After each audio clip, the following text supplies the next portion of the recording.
Welcome to the Human Capital Innovations Podcast, your go-to source for personal, professional, and organizational growth and development.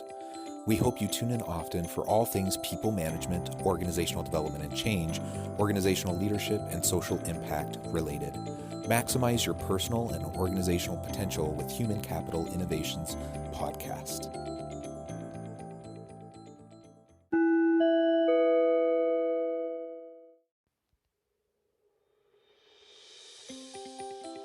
Welcome to the Human Capital Innovations Podcast.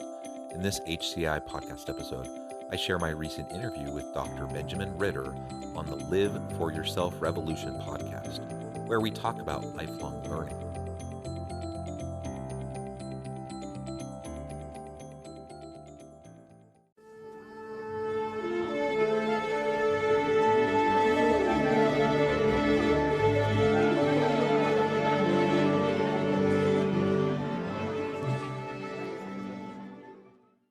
We have Jonathan Westover. Today we dive into his background, his lifelong pursuit of education, his achievement-oriented and solutions-driven personality, and really try to unearth how he has been able to achieve everything that he has.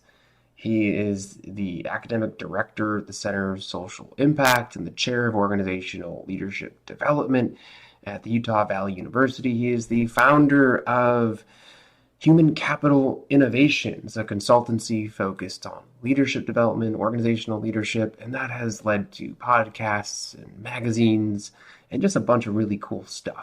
Hey, Jonathan, welcome to the show. I'm pumped to have you being my guest this time because I was recently on your show. Yeah, thanks, Ben. I'm really excited to continue the conversation with you and to have a really nice dialogue. Yeah, so is it Jonathan, John, Big J, JW, Mr. Westover? You can call me Big J if you want. No, John is good. I once had a group of students, this was years ago now, but I had a group of students who decided that it would be fun to call me Kanye Westbeard. And for some reason that name stuck for that year and that year alone. And then the students left, they graduated. And so nobody says that anymore, but that's probably the most unique nickname that I've ever had is Kanye Westbeard. And we all know Kanye is quite the character. So do we have some hidden musical talents that I don't know about? I don't think the nickname had anything to do with that. I play the guitar a little bit, I sing, but I think my students were just being weird, really. It must be like what's it called? What is the cup that Indiana Jones is searching for? The Holy Grail. The Holy Grail. So it must be the Holy Grail to be surrounded by youth and to have that energy. Do you become a youth vampire? Like, how does that work? Is it actually energizing and inspiring to be around? It is definitely inspiring and energizing. And I think, this year because of COVID, it's a little different, but the start of fall semester at the university is always my favorite because there's just so much energy on campus and people are so excited. You have the new freshmen coming in, you have other people returning from summer internships, all excited and getting close to graduation. You have the faculty who are rejuvenated because they had some time over the summer to take a break. And it's just a really nice environment. I really like it. Now this fall, it's a little different. We at my university, we're probably about 20% of the courses are in person, but the rest is online. And so the number of people on the physical campus is much smaller and you just don't, there's not as many people walking through the hallways and, all the social distancing and people wearing masks. And so it's just a different dynamic for sure. But yeah, I love being around the students and they're definitely energizing. I'm curious to see how that evolves and how that impacts teachers, not just students. Because if what you truly valued was impacting the people around you and you maybe can't see or feel that impact, how does that change your levels of happiness towards work?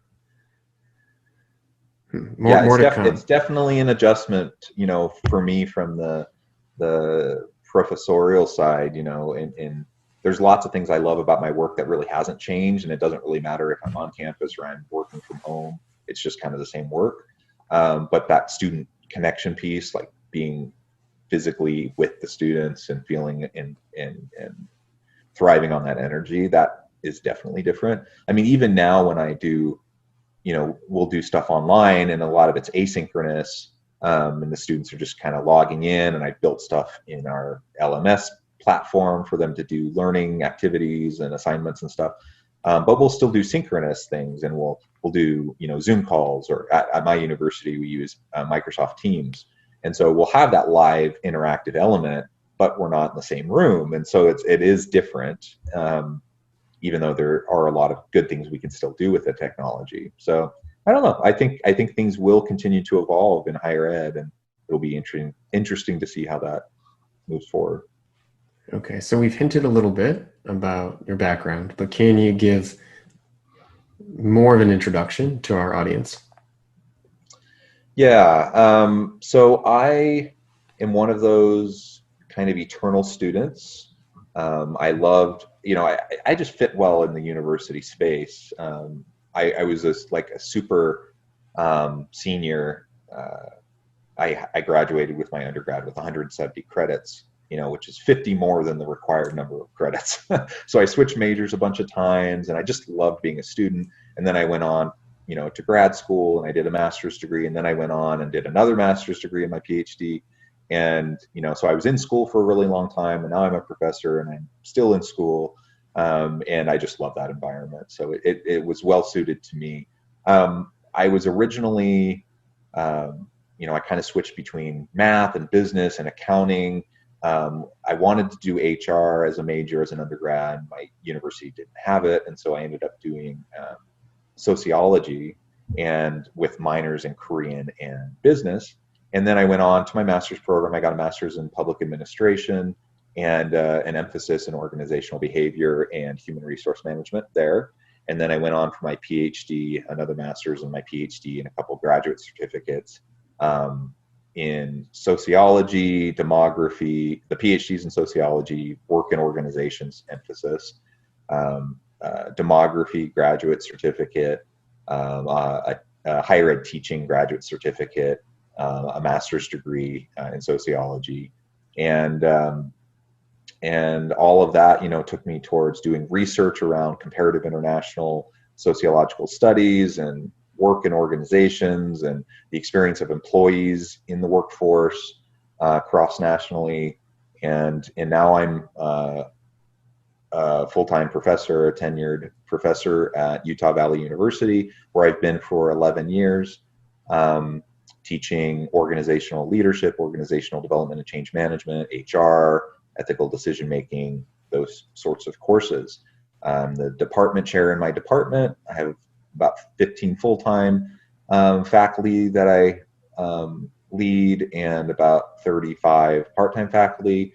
We're the biggest business school in the state, and we're the largest university in the state. So there's lots of interesting, fun challenges associated with size and growth and those sorts of things, but it's a good place to be, particularly when a lot of higher ed institutions across the country are facing, the opposite challenge, where they're in decline, decreasing enrollments, budget cuts, those sorts of things.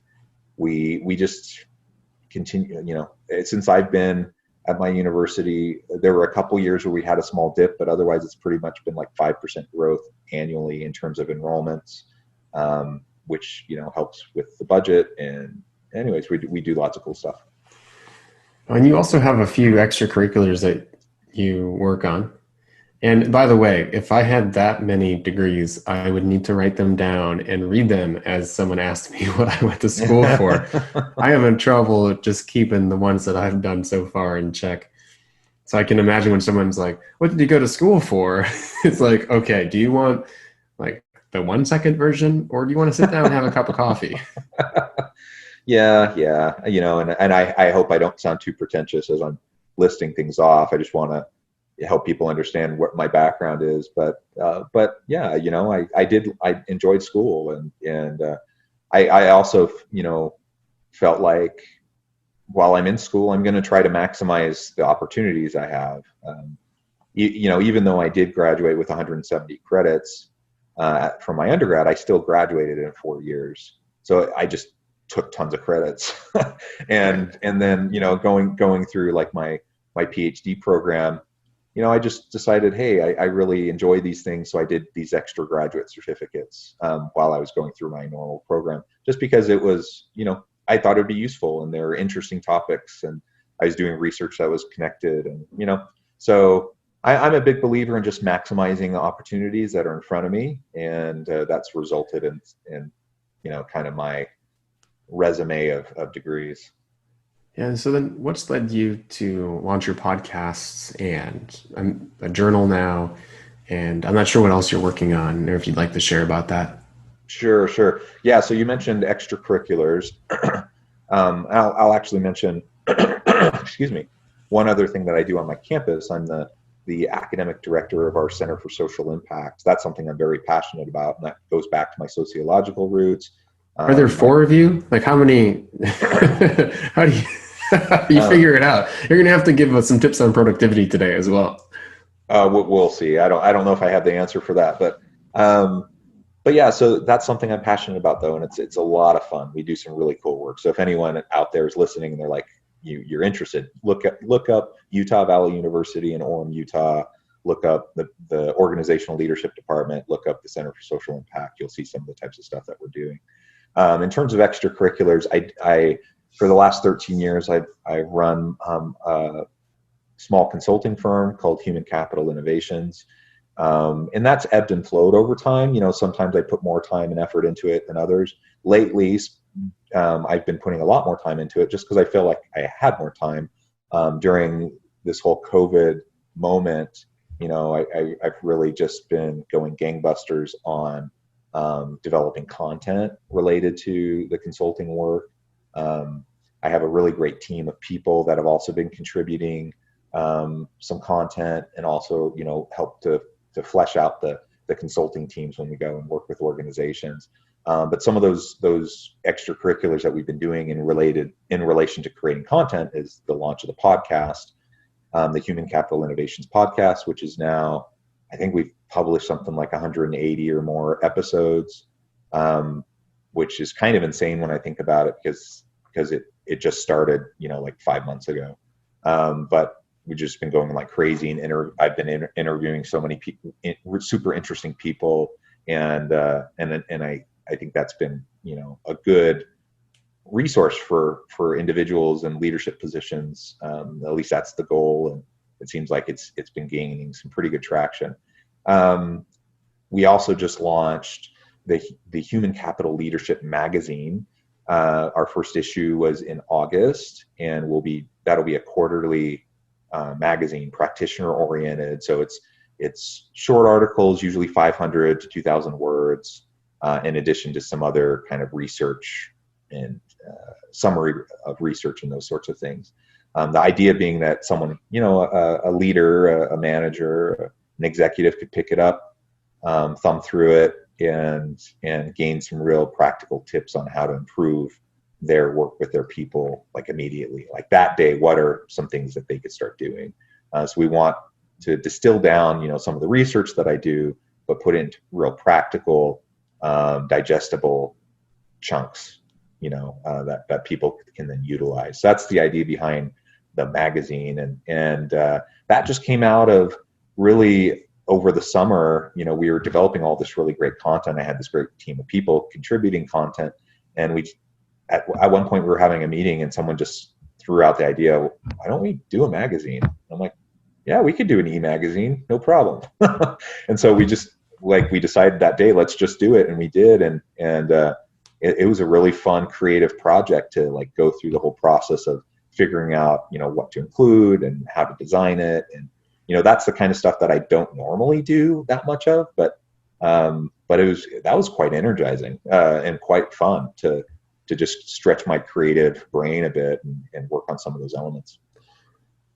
I see a lot of similar threads between where you're investing your time and the things that I think you invest more of your time in at certain times. And I'm curious to what molds that decision of well, now I want to invest time here, and maybe now I want to invest time here. But prior to that, what does living for yourself mean for you today?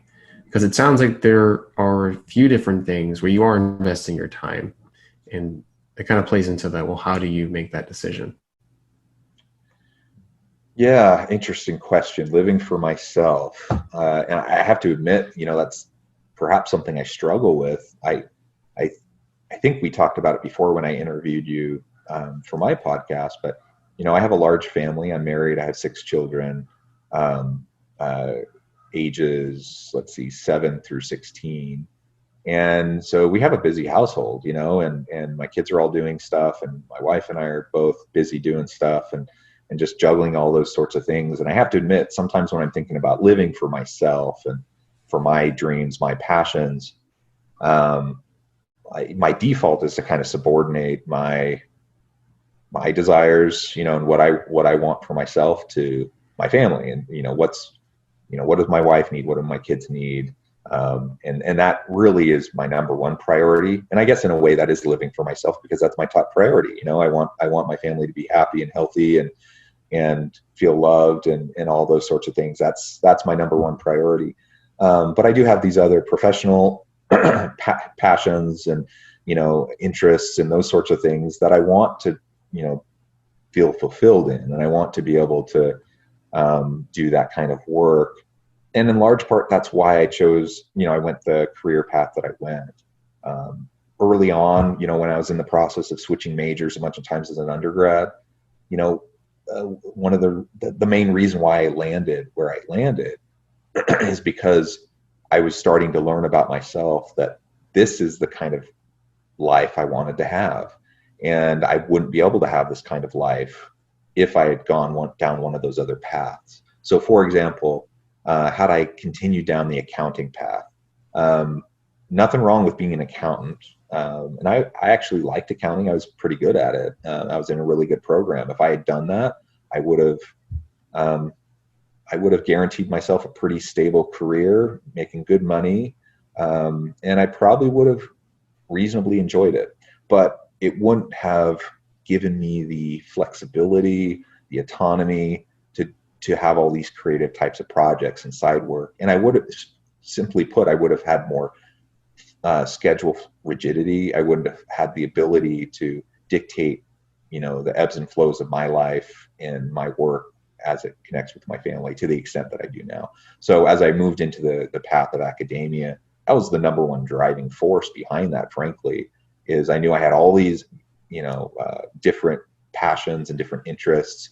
And I looked at, like, what could I do that would allow me to do everything that I want to do? And it was go on, get a PhD, be a professor. Professors are very stable jobs. They don't pay great, but they pay enough for you to be comfortable.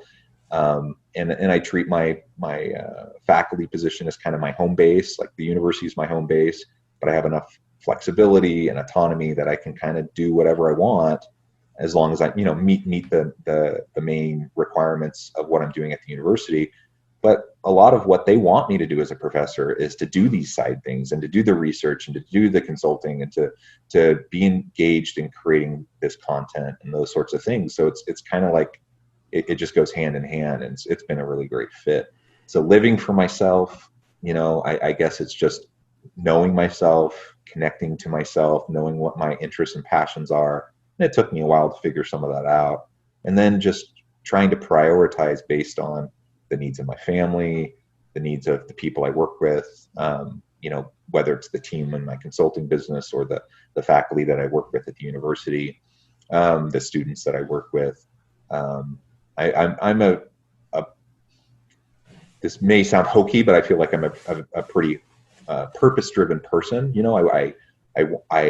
I feel like I need to find a lot of meaning and purpose in what I'm doing, or I'm just not going to do it. So if I feel like I'm going down a path that's going to require me to do a bunch of things that are not going to drive joy and happiness and creativity and innovation and those sorts of things, then I have enough. I'm privileged enough to have the ability to decide to not do those things, right? And I can just focus on what I want to do. And I think that kind of answers this next question, but I'd love for you to elaborate a little bit more, because you mentioned that living for yourself is difficult. And I think a lot of people listening might agree that. How do you put yourself first? How do you know what you're passionate about, or what is your purpose and what does drive you? And so nowadays, when you're making decisions on, do I really want to start this? Like, do I want to launch that magazine, or do I want to do this other project, or do I want to invest more time in my consulting practice, or do I want to take a break and go on vacation? Like, how do you make those decisions?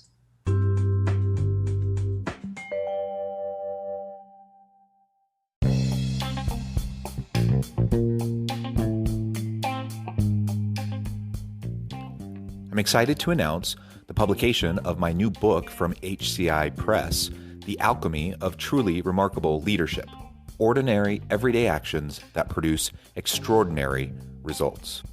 Consider how the nature of work has shifted over the past 50 years. With increased globalization, rapid technological advancement, and the shift in economic composition, the average job of today looks very different than the average job of 50 years ago. What will the jobs and organizations of tomorrow look like?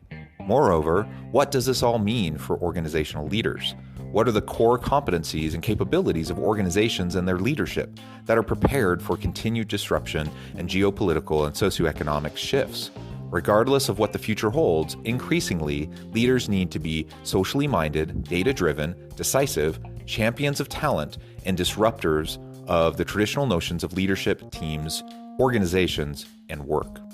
The Alchemy of Truly Remarkable Leadership will help you to explore your own leadership competencies and capabilities and consider ways to apply and implement them into your workplace and personal life.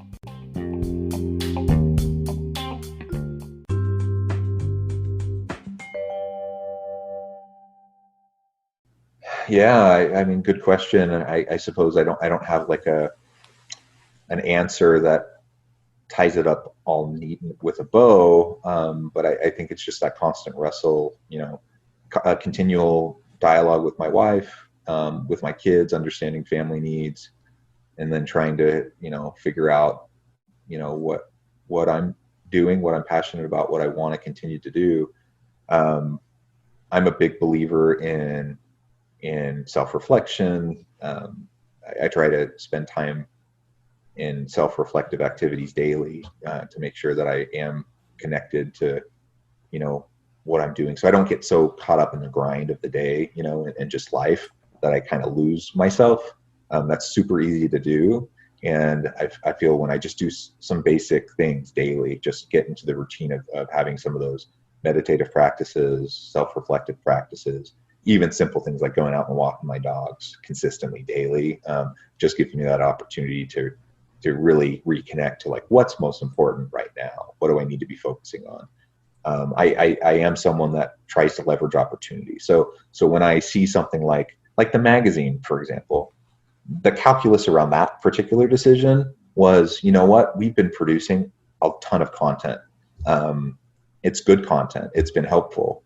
And when someone pitched the idea and they said, well, why don't we do this? And I thought about it. It didn't take me that long to think about it. I'm like, I've done similar types of things in the past. I think we could do this. And it took just a little bit of investigation, to figure out like what would be our online e-magazine platform that we would use. What are the associated costs? What are those sorts of things?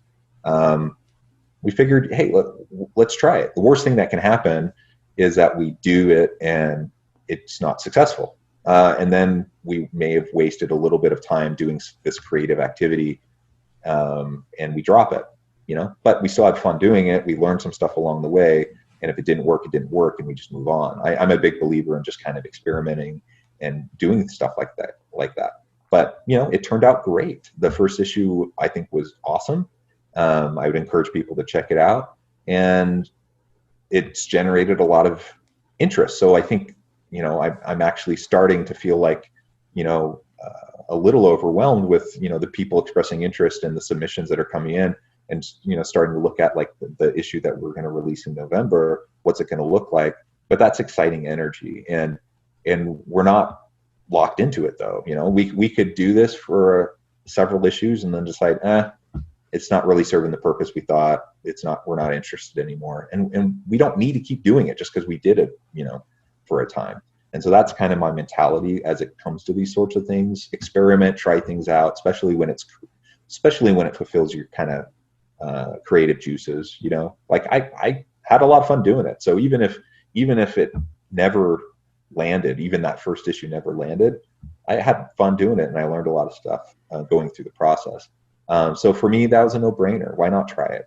We're all stuck at home. I'd love to travel. So normally in a normal summer, my family would be doing a lot more travel and that sort of stuff. And we're just not doing that. So I'm like, well, why not? Why not try to do this fun thing? And, I actually involved some of my kids in the process of the creativity, and we had some fun with it. So, I think that was fun. And same thing with the podcast. I'm just like, why not? Why not try this? And why not give it a whirl and see what happens? And I figure when you have energy behind something, you give it a try, you'll learn pretty quickly whether or not it's going to be something worth your time. And if it's not, you move on. I've done lots of things, I feel like I have had a lot of successes, but for every success I've had, I've probably had at least a handful of failures, that go along with it. But I'm not even sure. I'd have to really think hard about what all those were, because frankly, I don't dwell on them, they're all part of the process of learning and growing, and they've gotten to me to where I'm at. And if I try something for a little while and it doesn't stick, that's fine. I'll move on. It'll feed into the next thing. And I'm happy to continue things that way. And that is such a powerful behavioral trait and perception of the world. I was talking about literally this exact same thing with someone yesterday about how you don't see problems and you don't see reasons not to do something more often than not. As long as they relate to your values, you see reasons for doing something, and then you leverage risk along the way. And you're comfortable with discomfort, and you enjoy innovation and creativity. And so when an idea comes up, instead of looking for reasons not to do it, you look for reasons to do it, and you look for ways to do it, which I think is so powerful. And it's very helpful as well to have that home base, like you mentioned. It's like, I have my priority, I have my home base, I'm always going to be secure. And so now let's go play. Let's go outside. Let's go see what we can create. I love that. And I acknowledge, that's a huge position of privilege that I'm in. Most people don't find themselves in that kind of situation. So they want to take on this entrepreneurial activity or whatever. And it's a big, huge risk. I'm in a situation where I can dabble and I can try different things, creative things, entrepreneurial things. And I don't feel like there's actually that much risk, frankly, because I have this secure thing in the background going on. I acknowledge that privilege, and I know that, that's not going to work for everybody. But for me, that was that was a key part of the decision, to why I went the path I did for my career. Well, I work with leaders, and you do as well. And I work with a lot of people that are in career transitions. And the first thing that we need to work on is, do your employees and do you feel safe? And if you don't feel safe, then you're diminishing the ability for engagement, for, again, creativity, for satisfaction, for productivity. It's like, instead of trying to figure out the next best thing, let's try to figure out how to make yourself great right now where you're at. And with entrepreneurs, as you were saying, yes, we have, I think myself included, there's a certain level of privilege that comes with having that level of safety, but it's also recognizing I need to go create some safety. I need to go build a house that I'm going to live in for a little bit, while I'm going to then after that, I'm going to go focus on a few other things, like build the house next door, build a yard, pave the driveway, put a basketball hoop up, right? But first, let's have a roof over our heads. Let's do that first. Yeah. I think, for anyone listening, everyone's situation is different. We all have our unique family dynamics and contexts and career situations, and everyone's world is a bit upended right now because of COVID. And I think, I suspect kind of the general sense of people who listen to this podcast, that we recognize it's just the fundamental nature of your listeners, I think, to recognize that everyone's journey is unique and individual. And as you mentioned earlier, if we can embrace the ambiguity and the complexities of life, and just lean into the moment, right? Step in, take that step into the darkness. If we're willing to do that, and at least try to stay true to ourselves, try to stay, try to be authentic to what we want for our lives, for our families, for our careers, then a lot of this stuff will work itself out. There's just no silver bullet. There's no easy answer. Everyone has to figure it out for themselves, and I don't want to give the impression that I think I have it all figured out. I certainly don't. I think I've had a lot of successes in life, which I'm grateful for. But I'm fumbling through things each and every day, just like everyone else. And I have good days and bad days, and sometimes things work and sometimes things don't. And like I said earlier, I've had lots of accomplishments, but for every accomplishment, for every success, for every award or acknowledgement that I receive, there's at least a handful of failures that go along with it. Things where I've been, I have a paper accepted into an academic journal. That's an exciting day, right? But for every acceptance I get, I have a handful of rejection letters that come, and so it's just the nature of the beast. It's the way the world is. And I think, as we learn to have a thick skin and be resilient in the face of, discouragement or, whatever might come our way, then we're in a better, position to leverage opportunity. From what you're saying, I think we see failure in a similar way, where it's not failure, it's just progress, and we'll take it as it comes and keep striving towards our goals. But outside of failures, what would you say are some of the roadblocks that you have faced throughout your career and life? Well, it's like, do you remember that?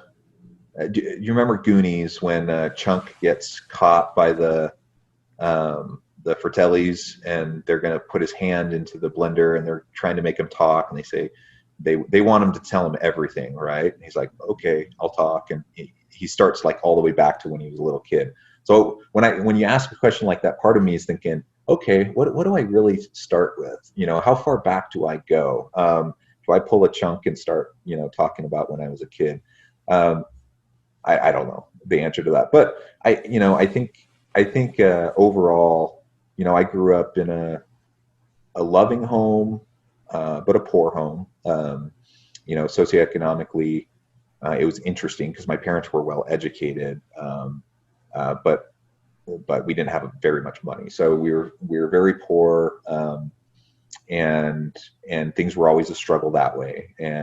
But I always knew that I would go to college. Like, that wasn't even a question in my mind. I just knew that I did well in school as a kid, and then I was going to go to college and I was going to make a life for myself. That was always just a known for me. I put myself through college. My parents weren't in a position to help out with that. So I got scholarships and I worked the entire time. I went through all of my degrees, and paid my way, as I went.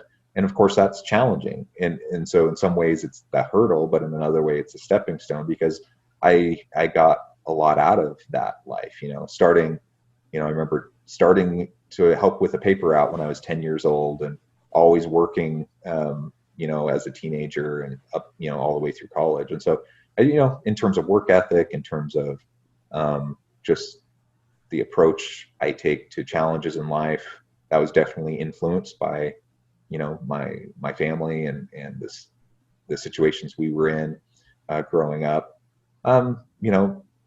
But I have to admit, like, overall, I would say I haven't experienced a whole lot of obstacles. I mean, I'm a straight white dude. And so I don't have like any of those types of challenges that others from different backgrounds might have. I have a lot of that kind of built-in privilege to my life. I have a beautiful family. We've been blessed to not have any like major tragedy befall our family. My kids are healthy. They're doing well. They're healthy and happy. And so, I don't have any of those types of challenges that some families really do struggle with. So I don't know. I mean, I think overall everyone faces things. Nobody's life is perfect. And, there's emotional challenges, there's relational challenges that come up. But ultimately, we just try to face everything each and every day and do the best we can. You could have totally told that story in a different way, though. You could have said, I was held back when I was younger. I came from a very poor family with very limited resources. I had to work full time, and I was tired and exhausted going to class, and I, really felt like. And then when I, submitted papers to get published, they kept getting rejected, and no one seemed to really want me. So, like, the way that you tell your story as well, I think, is a representation of the frames that you're viewing the world through, like the lenses that how you see the world and your perception and the way that you tackle problems and approach situations. And of course, the disclaimer of, hey, I don't have to deal with a lot of the things people have dealt with, but it says a lot in terms of just how you've told your story, which I think is a symbol of potentially why you are where you are today and how you're living for yourself. Well, thank you. I hope that I have a healthy framing on things. I suppose, some days I'm more grounded and better aligned and in tune than others, like anyone else. And certainly my hope that I can find meaning and purpose in life and in work, with my family each and every day. That's kind of the driving goal that I have each day as I get up in the morning. How can I serve my family? How can I, help my colleagues? How can I help my students? How can I help organizations run, be more effective and be more people-centric? That's kind of the driving purpose behind what I do, or at least what I try to do. And I'll keep pushing forward, keep trying to do that. Well, I've appreciated your time today, and I'm sure our listeners have as well. Do you have any last bit of advice for everyone? Earlier on in the discussion, you kind of joked about productivity, like how do I do what I do? How do I get stuff done? And I'm not going to give you any advice on productivity. Because ultimately I don't actually know, like everyone's different and, different styles and different approaches. So like, I don't have any like method, that people can use to be more productive. But, one of the things that I've tried to do, that I kind of learned, I guess in my teenage years, and it's kind of carried with me over time, is, I try to be present with who I'm with and what I'm doing when I'm doing it, and try to be focused on that thing. And I try to, I just try to never procrastinate. So if I'm doing something, I know it needs to be done, I just do it. I work on it. And if I have, something come to my mind about what should happen or what I should be doing, I just try to do it, and try not to put it off. And to me, that's just been the most helpful thing for me, is to just try to always be proactive. If I have an idea, at a minimum, write it down so I can come back to it. But I try to not think, oh, that'd be good for next week, but like, hopefully if I'm on top of stuff enough, when I have that idea come up, I can at least invest a little bit of time right then to be able to flesh it out a little bit and then see where that might take me. I guess I've been blessed with the ability to focus. And so my ability to kind of shift from thing to thing quickly and to be able to focus on the task at hand has helped with my productivity a lot. But ultimately, I think just being present with what you're doing in the moment and with who you're working with is really important. And if nothing else, whether it helps with productivity or not, it certainly helps with relationships. It helps with, just feeling more grounded and feeling more, consistent with your goals and just being happier in life. That's what I found. I love every single bit of that. And once again, that core filter is just coming out so strong. I think if we've planted some seeds in listeners today to see the world around them proactively and positively, I think we've already made, and you've already made, a big difference in the world, other than all the other work you're doing. So thank you so much for joining us today. If our listeners do want to connect with you, do want to listen to your show, read your magazine, follow you, hire you, whatever it is, to join the Center of Social Justice, was it? Social impact. Social impact, sorry. If that's what they would like to do, how do they do that? You can connect with me on LinkedIn. That's probably the easiest place. Jonathan H. Westover. If you search that, it'll come up. Not Kanye, just not Kanye Westbeard, but Jonathan H. Westover. I have fingers in different places of the internet, but that's the one place you can go that will connect you out to other stuff. If you want to go check out the consulting website, that's innovativehumancapital.com.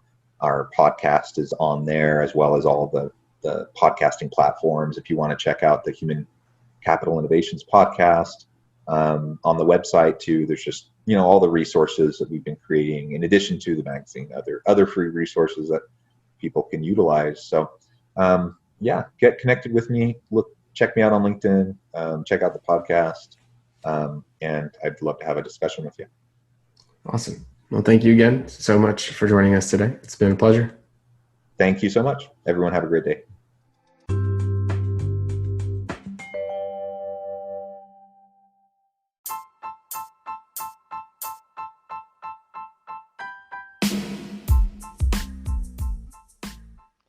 We are excited about the launch of HCI's new magazine, Human Capital Leadership. Human Capital Leadership is a free, interactive e-magazine designed to help individuals, leaders, and organizations find innovative approaches to maximize their human capital potential. We will be publishing issues quarterly in August, November, February, and May. Check out the first issue and let us know what you think.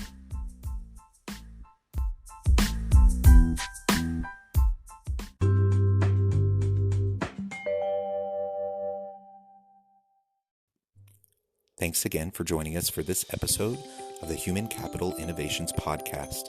I hope you stay healthy and safe and that you have a great week.